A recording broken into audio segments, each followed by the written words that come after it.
NDA सरकारच्या मंत्रिमंडळाचे संभाव्य सूत्र जे आहे ते एबीपी माझाच्या हाती लागलेले आहेत। अर्थ, गृह, संरक्षण आणि परराष्ट्र ही चार सर्वात महत्त्वाची खाती भाजप स्वतःकडे ठेवणार असल्याचं कळतंय।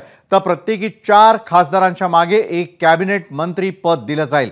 नितीश कुमार यांच्या संयुक्त जनता दल पक्षाला त्यामुळे 3 मंत्रिपदं दिली जातील। चंद्रबाबू नायडू यांच्या तेलुगू देसम पक्षाला 4 कॅबिनेट मंत्रिपदं, तर एकनाथ शिंदे यांच्या शिवसेनेला 1 कॅबिनेट आणि 1 राज्यमंत्री पद दिलं जाईल। राष्ट्रवादी काँग्रेस अजित पवार यांच्या पक्षाला 1 मंत्रिपद दिलं जाणार असल्याचं कळतंय।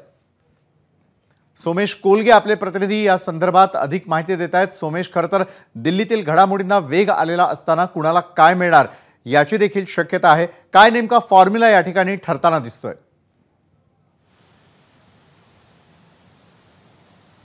विशाल, नक्कीच दिल्लीमध्ये जो सध्या फॉर्म्युला निश्चित झालाय आपल्याला कळते त्यानुसार एनडीएच्या मंत्रिमंडळात इतर सहयोगी पक्षांच्या 4 खासदारांच्या मागे 1 मंत्रिपद या हिशोबाने सगळ्यांना मंत्रिपदं दिली जातील असं कळतंय।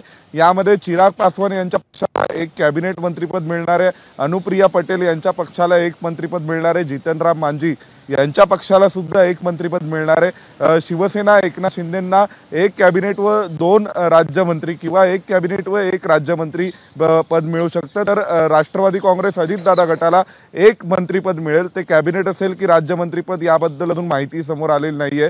Republican party of India Ramdas Athawale यांचं मंत्रिपद पुन्हा रिपीट होऊ शकतं आणि त्यांना 1 राज्यमंत्रीपद असू शकेल आणि इतर एक फॉर्म्युला ढोबळमानाने असं आपल्याला कळतंय।